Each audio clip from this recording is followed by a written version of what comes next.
Namaste everyone. I hope you're feeling safe, relaxed, happy wherever you are. I want to express my gratitude for the amazing feedback and so much love that you are giving to the Conversation with Seekers series. As you know, my intention with this series was to bring up the seekers, people who may not be doing the spiritual work through this confined label or box, but they are contributing to the collective consciousness and in even more unconventional, creative ways.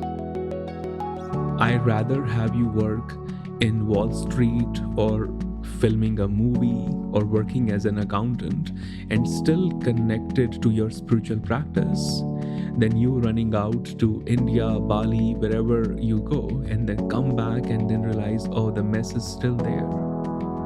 I genuinely believe the future of spirituality belongs to those who are very much in the world, but not identified by the chaos of the world. The future belongs to those who are in the belly of the beast, but not eaten by the beast.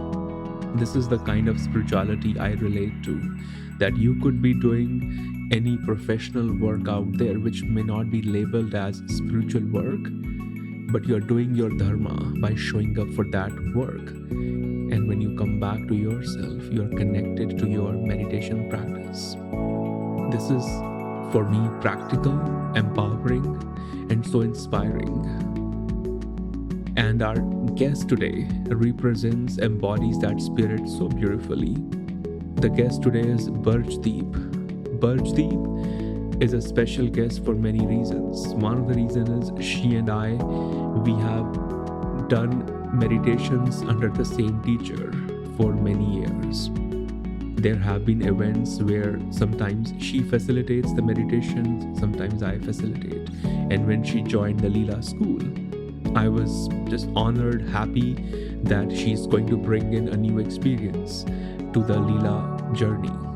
And Barjdeep is not your Reiki healer or a psychic based in Bali. I'm going to share a little bit about who Barjdeep is, and my genuine hope is she'll inspire you as much her journey inspires me. Barjdeep has over a decade of investment experience, and she focuses her days on investing in private markets like venture capital, buyouts, private real estate, and she does that for non-profit institutional investors.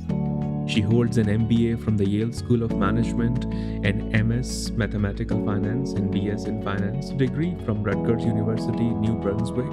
She's also a CFA Charterholder. Now, you may not be expecting a finance genius to be in the Leela podcast, but that's exactly what the Leela school is all about. I am selfishly hungry, ready, curious for the seekers like Barjdeep, because they represent the present and the future of spirituality for me. This is the kind of spirituality I hope Leela will inspire and empower everyone to go for. When you listen to my conversation with Barjdeep, you'll realize she's going for the practicality in spirituality. She's grateful for her spiritual journey and the guidance and the growth that she has received through it. Her passion for gender equality is one of the many things that has led her to her spiritual path. And from a young age, Barjdeep has been interested in the power that financial independence can have to transform individual lives and organizations. And when she's not investing or meditating, Barjdeep tells me she enjoys spending time in nature and traveling to new places. She lives in New York, and today you will be hearing my conversation with her. Relax, have a cup of tea, your favorite juice, your favorite green tea, or whatever you like to drink while listening to this podcast. I hope you enjoy it. I hope it inspires you. Do let me know after you listen to it how that feels for you. I am Chandreshbhardwaj, and this is Leela Gurukul.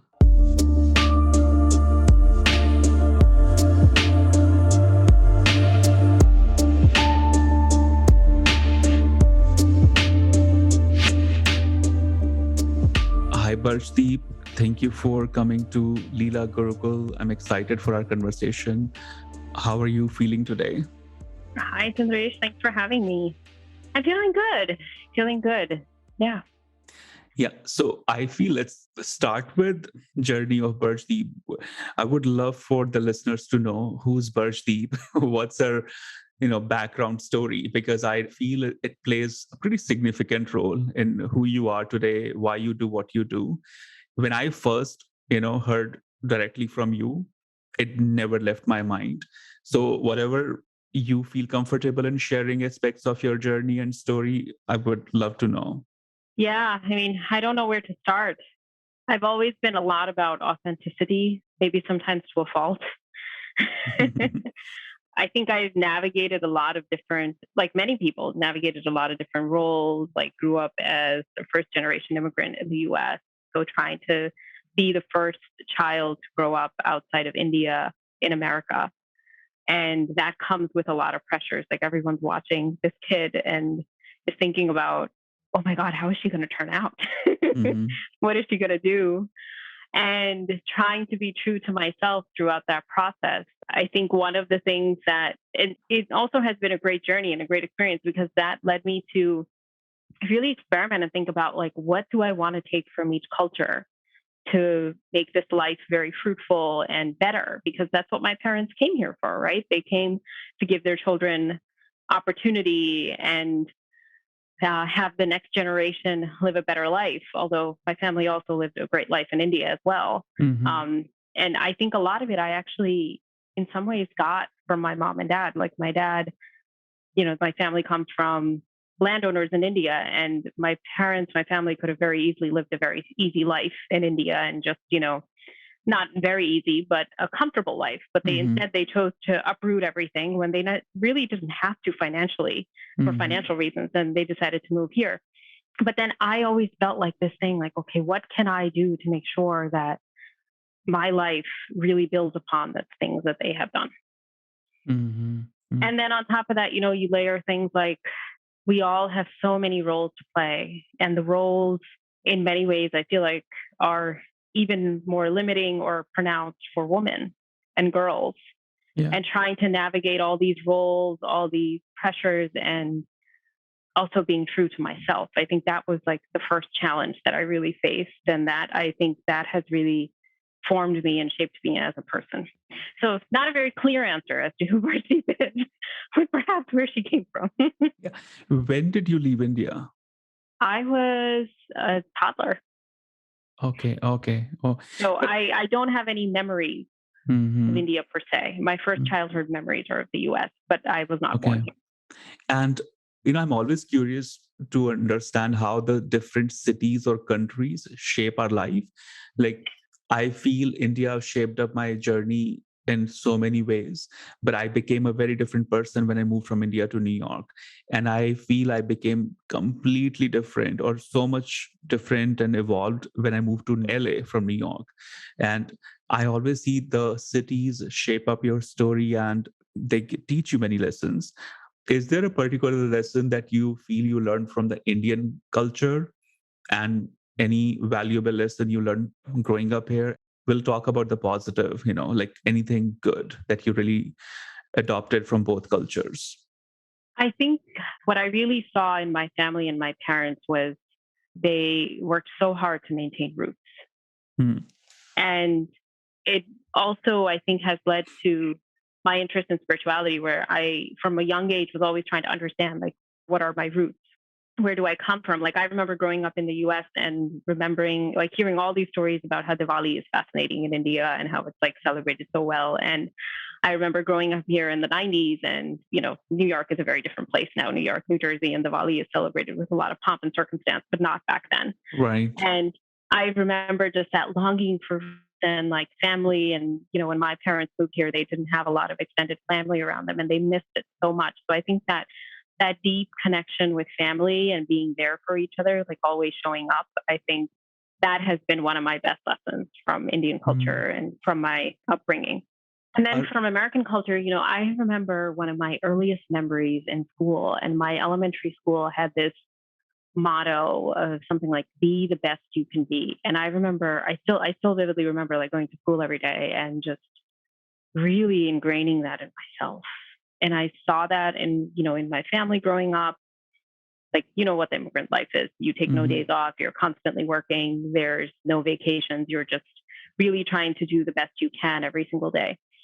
And I think I really ingrained that in myself. And I didn't, at least at that time in my life, I did not see a difference between like, oh, boys can be the best they can be or girls can be the best they can be. I was just like, I'm going to be the best I can be because that's where I am and that's what I'm going to do. So in a nutshell, I think that's what it is. Yeah, taking no days off. It's hitting me a lot recently. I think a student in the Leela group, they talked about different mindsets, how they influence, our hard work, our sincerity. And I recall this memory when I moved from India to New York. I would stop by at Jackson Heights because, dad's office was in Jackson Heights. And I would, from Manhattan, from college, I'll just stop by there. And I noticed one thing. In those days, every store in Jackson Heights was doing phenomenal business. They were all doing really well. And second thing I noticed, they never took a day off. They were open every single day. I could be stopping by there at 7:30 a.m. or 9 p.m. The stores were open. Yeah. And they were not half open. They were like full lights. People were, running in and out. It was like, they felt if they take a day off or even 5 hours off, they'll miss out on something. Even after making, so much money in, assuring security for the family, still this mindset was there that no days off is the policy. Yep. Do you think it's now we talk a lot about taking days off, resetting, recharging. What's your relationship with it right now with this 7-day hardworking mindset?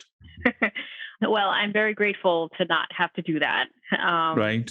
I'm grateful to have weekends off in the sense that at least I don't have to take meetings, I'm checking emails and stuff. But I really do think it's so important to recharge. So important to recharge and just go away and refresh the mindset. And I've tried to lead my family towards the path of this or get them to get there. And I think they are. I mean, obviously, they certainly take days off now, but my parents are also getting older. Like both of us, our parents are getting older. But my own relationship with it is you have to recharge. Like I am very much like a work hard, play hard kind of a person in terms of one of the things that I really like to do is travel.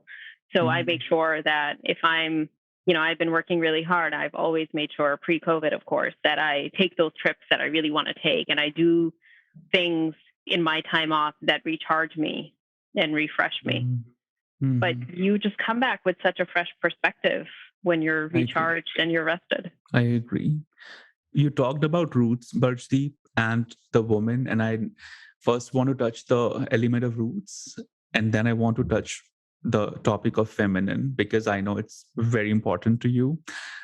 So, the people who are listening, if they are listening to this podcast for a while, they know I talk a lot about roots.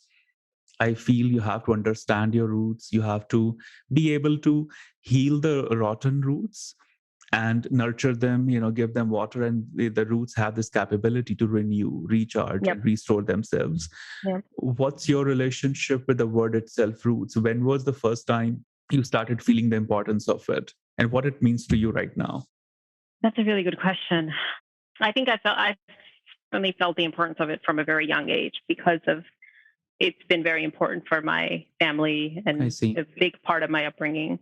I'm not so sure that sometimes people can get very ingrained in their roots and appeasing their roots in certain ways, if I can say that. Yeah. And I think that has been one of the challenges in my spiritual journey where, finding a way to be authentic to yourself, but also really connecting with your roots and healing them. And I do feel like I'm at a very good place now where I have done that, but it has not been this positive place along the way. And I think a lot of times when we think about our roots, people think a lot about their ancestors and they think about their familial history. And they feel this very strong bond to this familial history and continuing down that path of it.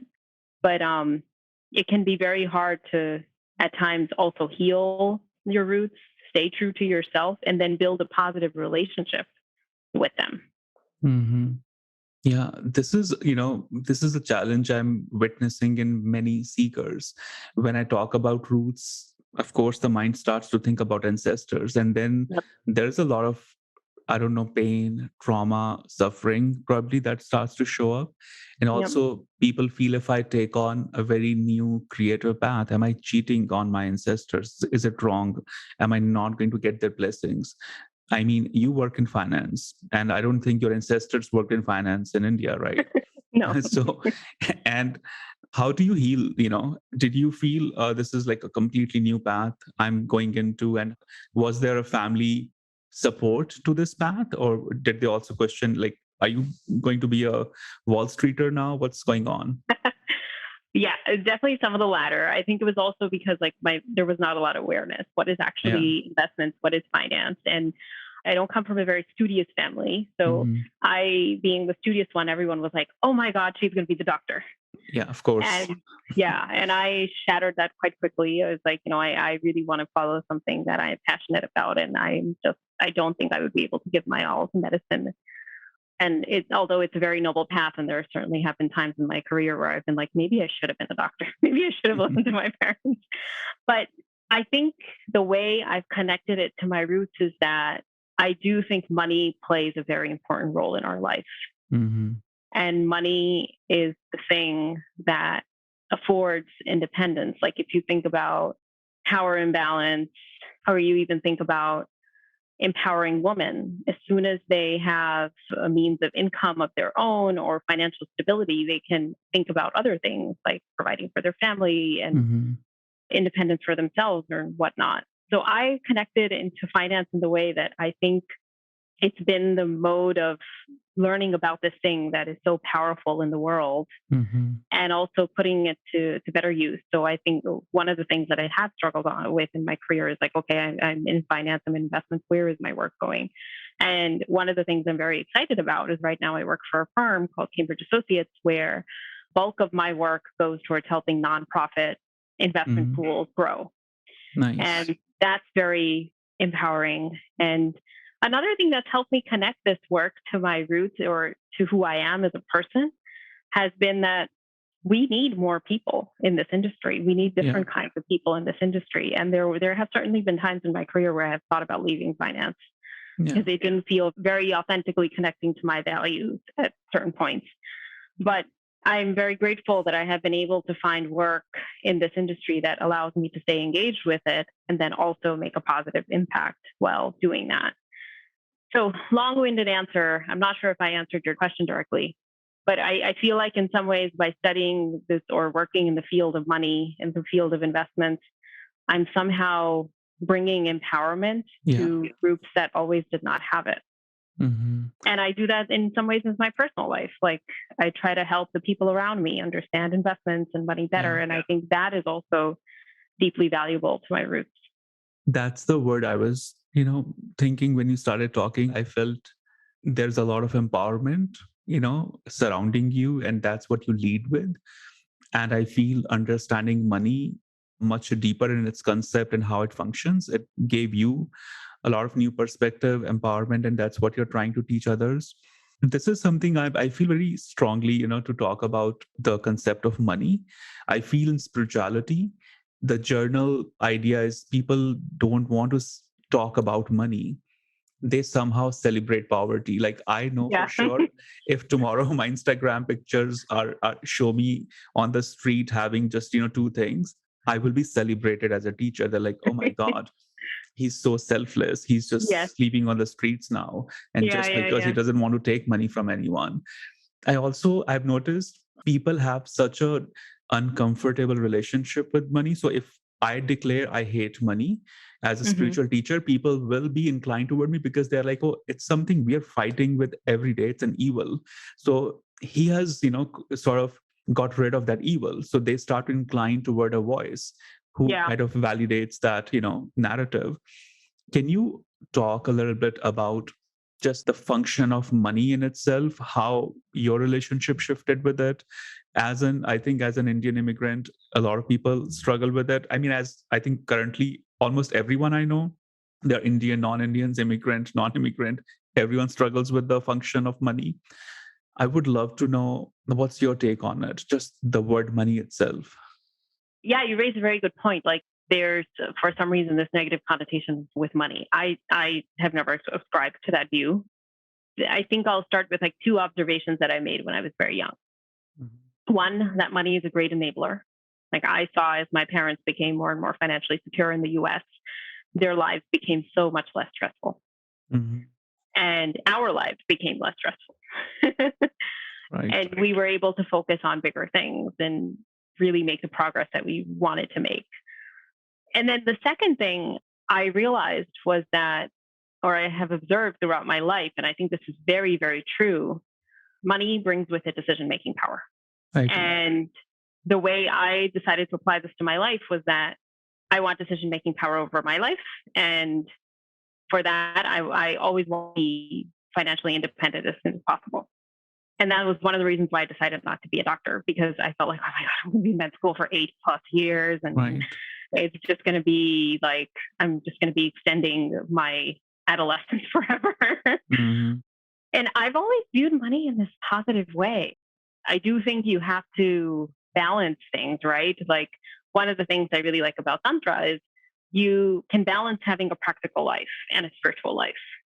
And Mhm. that balance brings with it a lot of challenges. Like it's Yeah. actually, it's so much easier to just forget everything, become an ascetic and go, I don't know, roam the world and say like, I'm not going to live in the practical world and I'm just going to meditate under a tree or whatever. But it's much harder to live a full life and find time for spirituality. Yeah. But that requires a lot of balance. And I think money is the same thing. Like, unfortunately, there are situations where money becomes like this worship thing and it leads to greed, it leads to negative things like that. And I think our society focuses too much on that aspect. But if we think about it in the sense of how much empowerment money can bring and how much decision making power when each individual feels like, okay, I am earning my keep. And because I'm earning my keep, I can make the decisions of my life and take my life in a direction that I want to take it in. That is so empowering. It is. Yeah, and I love you brought in Tantra in the money conversation because I think for me also, this was such a sort of a revolutionary way of, looking at money. No spiritual practice that I have read, learned, talked about money except Tantra. And Tantra doesn't tell you, oh, you should be making money. It's so important. It says balance, right? With awareness. And there are practices in Tantra, like Shri Yantra, that we have meditated on so many times. The whole concept of Shri Yantra is the balance of material abundance and the spiritual growth. Yep. The balance of both is what like a wholesome life is all about, really. Is there any like word of advice you would like to share for people who are stuck between the spiritual pursuit and making money, surviving? Is there anything you want to share about that, how to balance the both? Like, Yeah. I think I'll actually mention something that I remember reading in your book, that you really do have to solve the practical problems of your life. And before you can get to a certain point about thinking about spiritual progress. And there's nothing wrong with that. Like you need to make sure that you can pay your bills on time and yeah. just not have to worry about like the basic things, but you can still be spiritual along the process. And you and I have obviously talked about the power of Sankalp so much and the power of positive thinking. And that can help with all of these challenges where you're struggling between money and spirituality, either on one spectrum where you don't have enough of money. And then if you don't have enough of money, the key challenge I think you face with is that one, you struggle to provide for yourself, and also your resources are so constrained. Your time is constrained. You have to do everything yourself. Your thinking is constrained. You can't allow yourself the time and space to think about the things that you need to do to improve your experience or improve your spirituality as a person. But then on the other side, you have too much of it and it's leading to negative aspects. That also needs to be balanced and managed through, but you can thoughtfully do that with spirituality. Hmm. Yeah, I think the audience would be, I hope they are curious and they open their heart and awareness to the concept of spirituality and money with the same openness. That's so important. It's And so important. And one more yeah. thing I wanted to say on that is, The thing that you and I think, have been taught and we have learned and accepted is that you cannot let go of something if you don't have it. So if you don't have material abundance, you can't decide that, oh, I don't need this anymore. Well, have it first, have the experience, live through it, and then decide. Let yourself experiment in that way. Yeah, exactly. I think this is such an important lesson that I learned, that you learned, that you can't just renounce the world. First, understand the silliness of the world, like play in it, taste every vibe, every season of it. And then you can say either you like it, you love it, or you don't, and you can renounce it. But I think it's the mind that makes us want to run away from certain things, and we declare, oh, this is my spirituality, but it's not. It's escapism at its best, right? One thing that I've noticed, Barjdeep, in your journey as a seeker is the importance of Sankalp, intention. I think it has grown so much in the past few years, because the way you would talk about Sankalp, like I can see you believe in it so much now than ever before. Let's talk about that. What is Sankalp in your words, and how you navigate it now? Yeah. I think my belief in Sankalp, dates back to when I was a little girl. And well before I went down this path of spirituality, I remember being a little girl and, you talk a lot about roles, and we have in so many cultures these roles that girls and women should ascribe to, and the duties that they need to fulfill as throughout their existence in life.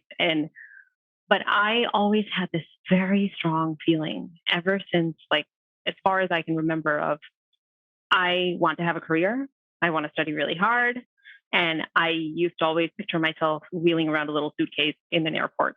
I always had this thought as far as I can remember. And I always wanted to travel. Like, all these things were crystal clear. And I lived through, my first couple of decades of my life without really knowing how this was going to happen.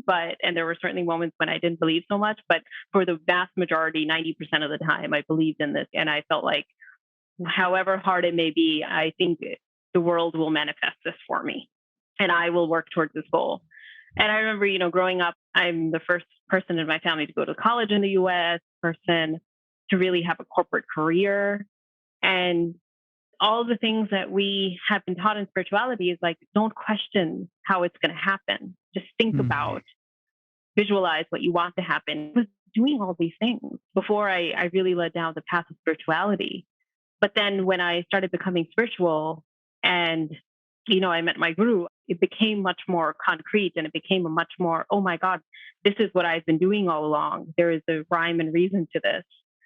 Although I think as this also feeds into, like, when I think back to the story, like, this also feeds into the whole idea of when we are children, we are so innocent in the world, and we are so connected to our inner deep self. But as we navigate the world, we somehow lose that connection. And there came a point in my life where I did lose that connection. But then that was when I formally, I think, led into my spiritual journey.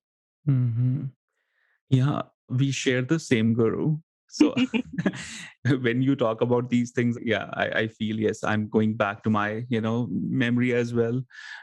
This is such an important concept that we have learned. How did spirituality became so important to you? Was it also part of family, or did you connect super strongly in the past few years to it?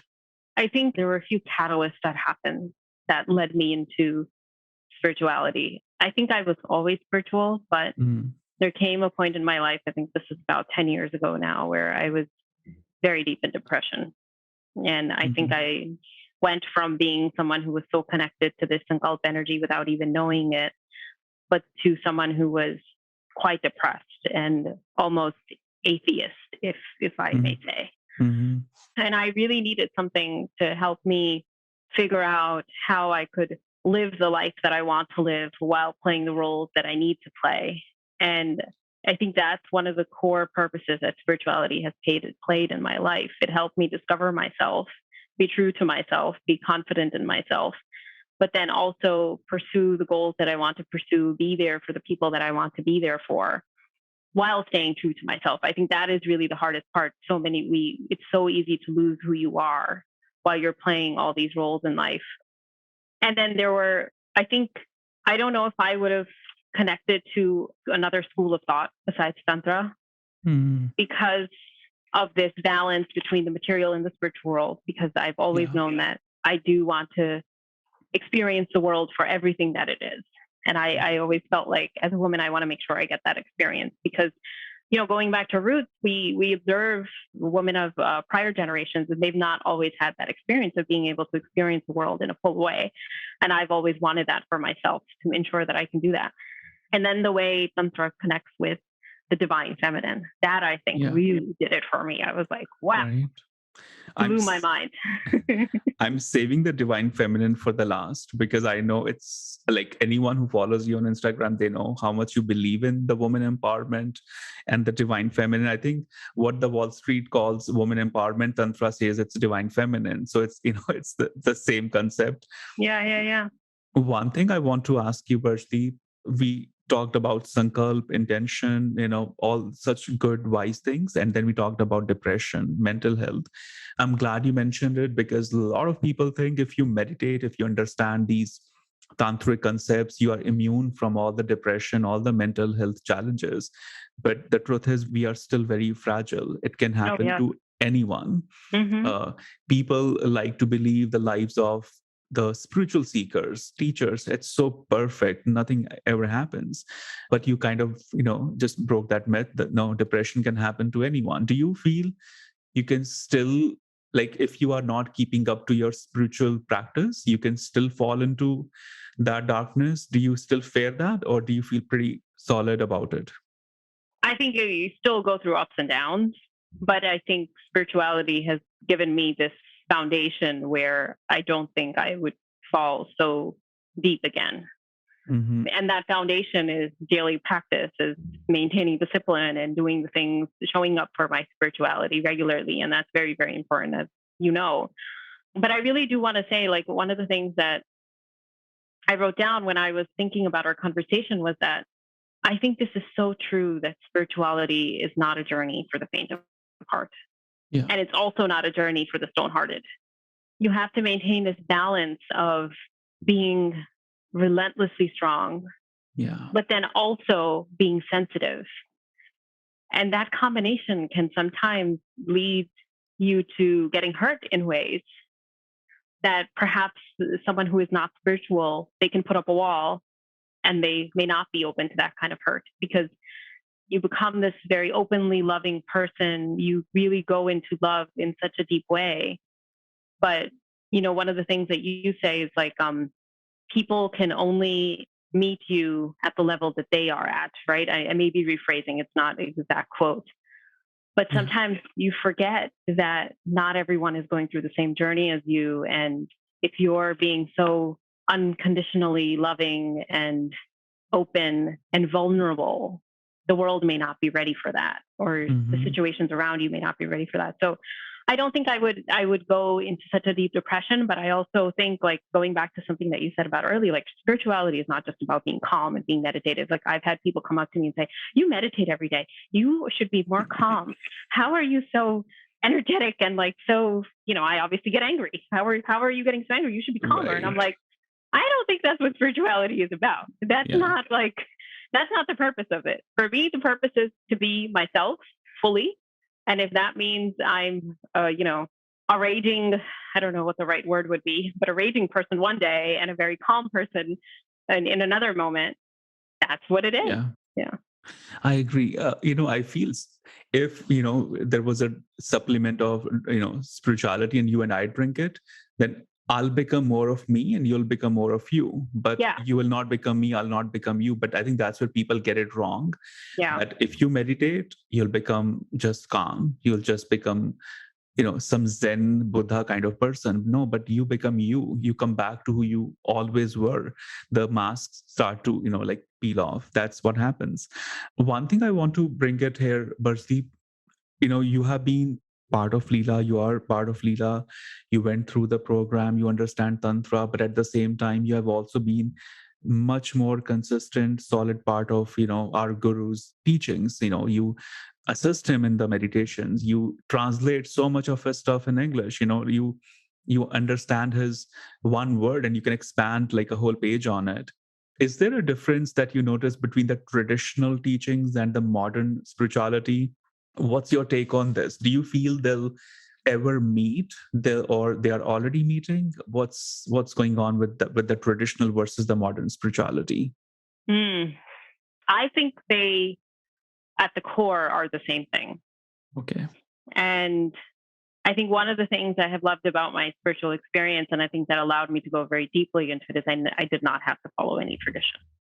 I took it for what I wanted it to be. And it's great that I found a path that has so deeply resonated with me.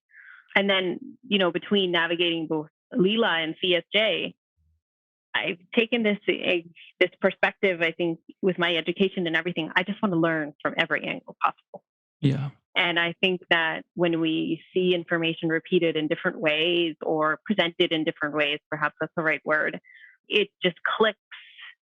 Like, I've done your Who Am I meditation so many times. I've done it live with you. I've done it through the Leela experience. And it still deeply resonates every single time. Yeah.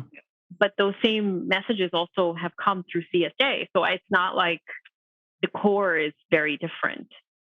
I think for me, I do feel like they are one and the same, and they are dealt together if we look at the roots of it. But I think that may also be because of my own journey. Like, I continue to maintain a lot of our roots in my daily life.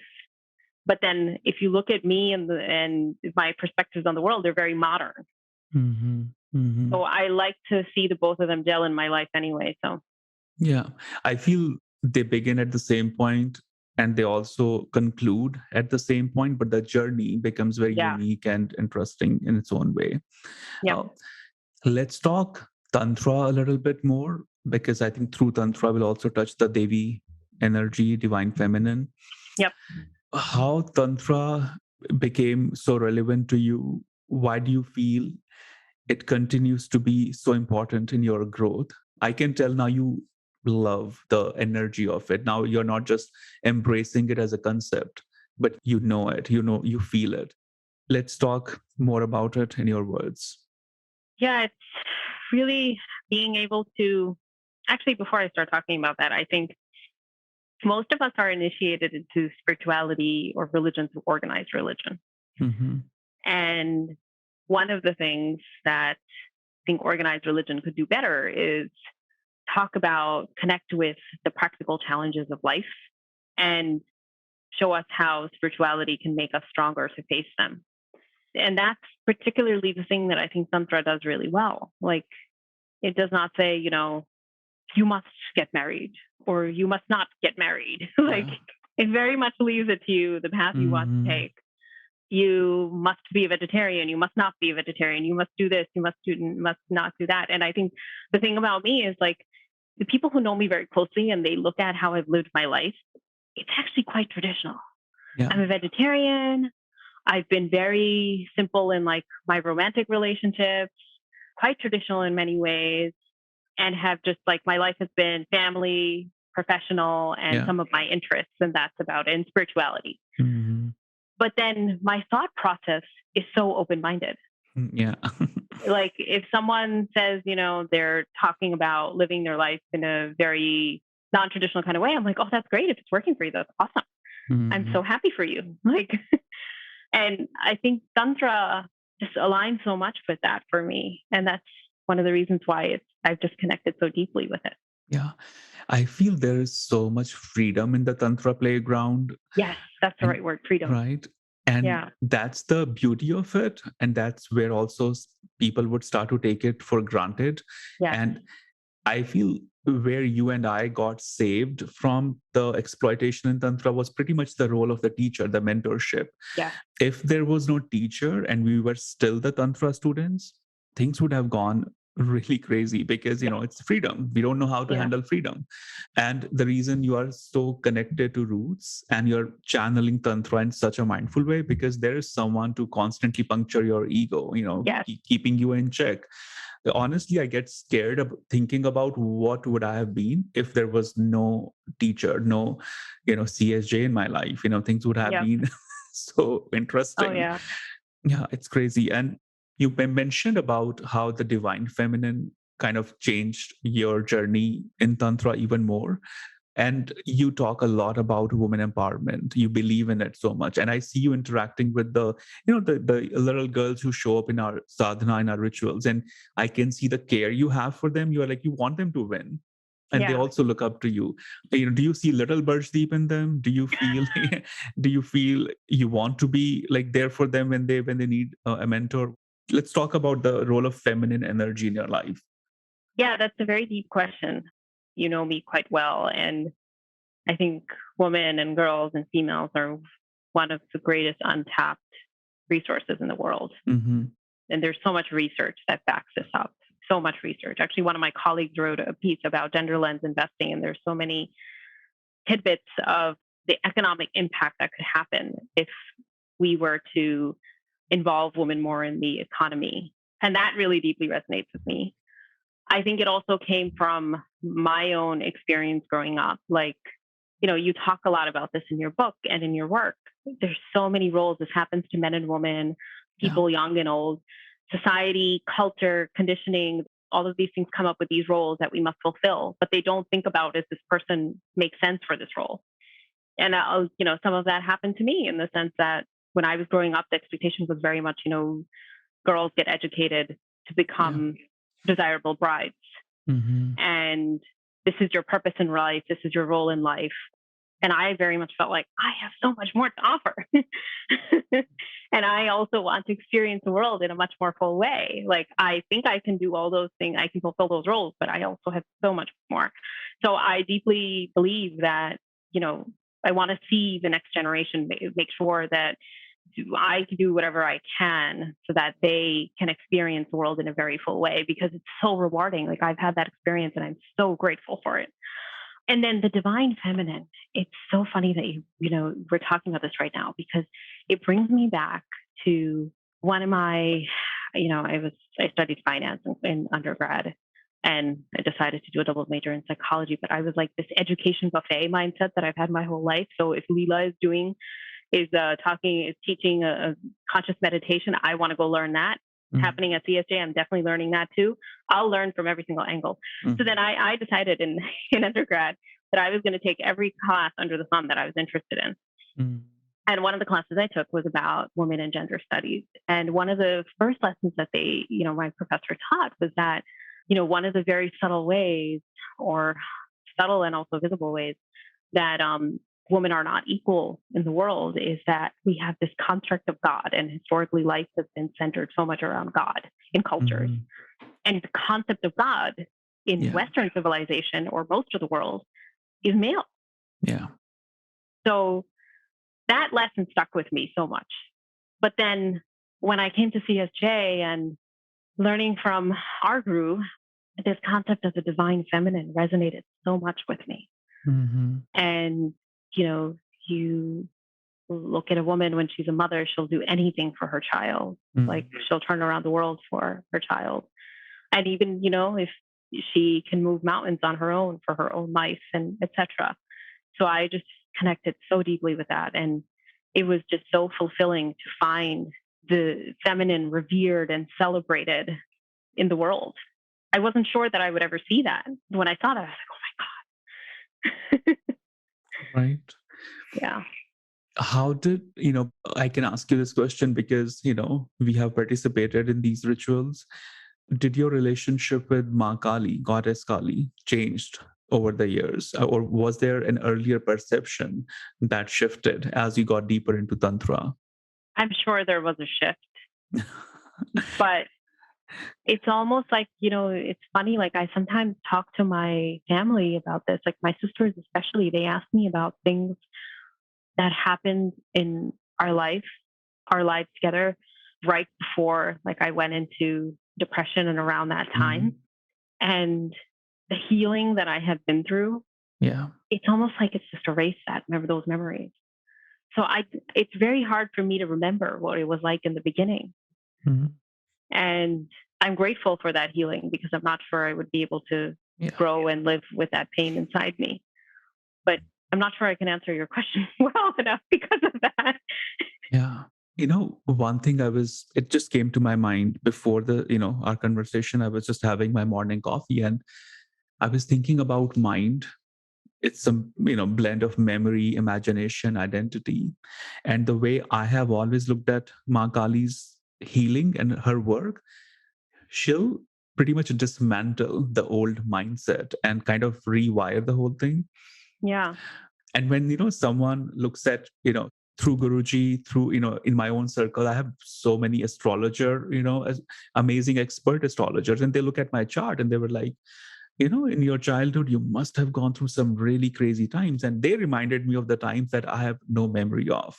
Yeah. They were like, oh, from the age of so and so, some crazy stuff must have happened. And I'm like, I have memory of so many, amazing things for those years you're talking about, but I can't recall the particular thing you are pointing out. And it's my experience with so many amazing expert genius astrologers. They start talking with so much compassion about those painful times. I'm like, I can't recall the hurt, the suffering of those times. I can recall the times, but there's no memory of hurt or suffering. And Yeah. I'm not even, on some special weed from LA that I've kind of erased, those memories.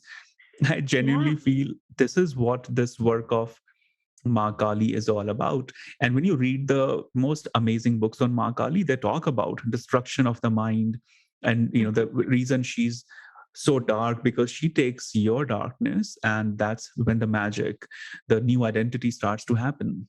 I have seen that new identity in me, and not once, but many times. I've seen that in you. I've seen that in my own father, our guru.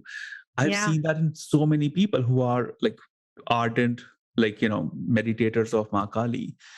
It's fascinating. You are also pointing out the same thing that I was thinking this morning. I am so glad we had this conversation because Yeah. there have been so many moments where, like, my sisters have looked at me and they're like, how can you not remember?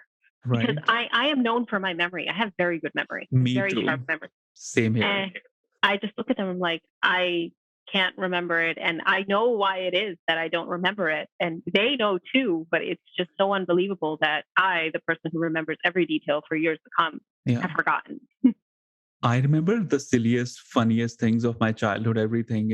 And it's an inside joke in the family. Chandresh never forgets anything. He'll Yeah. always remember. But these memories that others remind me of, I can't think about them. Yeah. And I agree. Yeah. Like, it's the same for me. Like, I remember the positive things, the happy things. And when my parents moved out of my childhood home in New Jersey, Mm, my mom found a lot of my old journals. mm, And some of them I read through and I was like, oh my gosh, there's some very dark things in here that I don't even remember. right. Page after page. And I didn't even try to read them much. I just have saved them Hmm, for the hmm. sake of it. But I'm like, I don't need to read this now. This reminds me of another very interesting concept in Tantra, that it takes you beyond the astrology impact. It takes you Yes. beyond the planetary, effect. Yep. When I read my own astrology chart through an app or through some astrologer, I can't believe it's my chart, because the negative things it has, I can tell, yes, I had these seeds in me, Yep. but now they are washed away. Even if I want to bring them back, I can't. Like, one of the key negative highlight of my chart was the anger, Mm. that he'll have so Mm. much anger. Like every other page, Wow. Varshni, it was like a disclaimer, like a warning. He should Wow. he should be aware of his anger. And as a teenager, I was so proud of that anger, because as a male, this is the only language you are taught to express in anger. Yeah. The more anger you see around you, you're like, yeah, they are stronger men. They speak in anger. They talk in anger. The Yep. movies showcase the same thing. But when I started experiencing the harmful effects of anger, that's when I realized, okay, this is not good. This is actually damaging. And I pretty much, spoke to, Guruji, that I don't get rid of it, fix it. I was still teenager. I was still very young. Mm-hmm. And he said, Shiva has a lot of anger, but do you see him as an angry god, as an angry being? I said, Mm-hmm. no, I don't. And he said, okay, there only one way is dhyan, meditation, sadhana. It transcends these emotions. You'll still have anger, but it will be channeled into dimensions you have no idea. I said, how do I do it? He Mm. said, again, simple word is sadhana, a disciplined spiritual practice. Mhm. And I can tell you now, I don't even see those elements. But when I started writing Break the Norms, there was a layer of anger that motivated me to write the book, because I was angry about the spiritual state of things. And now I don't even know, even if I want to be angry, yeah, I don't know where it is. I'm upset about things, of course. I'm not angry about things. I remember we went to India for a retreat, and I don't know if you know Ankush. He's No. okay. He's based in Mumbai. He manages all the retreats. I've known him for like 15 years. So the hotel messed up some things, and he said, Chandresh, you have to be very angry with them, because we are going to get refund and we'll upgrade the rooms. And he had a whole plan. This is what he does, and he's genius at it. I could not become angry, and he was like, "You're going to mess up the entire plan." I could not. The students were there. I knew this is all messed up, and I'm like, Ankush, I'm upset. He said, I would no. very well leaned into Ankush's plan. He had a wonderful plan. He still got us few perks, and he said, I could have gotten you much more things if you were angry. He said you were not angry, and that moment reminded me that it was so easy for me to be angry, but it's not even Yeah. easy anymore. Because I kept on explaining Ankush why this happened. This is like a new manager. The communication bridge was missing. So he's like, of course, I know that was missing. That's why he messed up. And that's why we deserve an upgrade now. But yeah, there's so many things that happen now. I get upset. I want to change that. But the anger is not that much of a dominant factor. And I again give credit to this simple practice of showing up for your sadhana. And I know you have also experienced the shifting of planetary positions. Is there any particular or any experience that you want to share about that? Yeah. I never really believed in astrology or horoscopes and all that stuff growing up. Mm-hmm. All Indian families take some kind of astrological advice, right? Yeah. So when I would visit India, my parents would take me to some astrologer, and then they would actually tell me things that were actually quite true. Mm-hmm. Like I remember I was in middle school, and one astrologer was like, she's going to really like to travel, and she's just going to want to see the world. She's going to be footloose. Your other daughter's going to be spending more time with you. I was like, really? Wow. But then at the same time, I would read these horoscopes and all these things. I would be like, this is, for lack of a better word, bullshit. Right. And I was like, I just could not get myself to reconcile my faith and I'm going to chart my own path, aka Sankalp Shakti, with this horoscope astrology thing. But I think I've come to the resolution that astrology can be a great tool, but in no way should you live your life dictated by it. And I think that's very true to what you and I have been taught. And that has resonated very well with me. I very much will edge on the side of Sankalp Shakti and deciding which course I want to take versus leaning too much on astrology or anything. But I think going back to the connection with roots, I think one of the things that I have come to terms with is our ancestors spent so much time on developing these tools. I see. Yeah, of course. And it does pain me when I see people saying that astrology nonsense. I'm like, our ancestors were not fools. They spent so much time on this thing. It has some value for some purpose, but you should not live your life according to it, in my opinion. Yeah, I feel when a child is born, astrology could become such a beautiful blueprint that this is his or her strength, put this child into that direction. And if they are also interested, they'll grab that opportunity.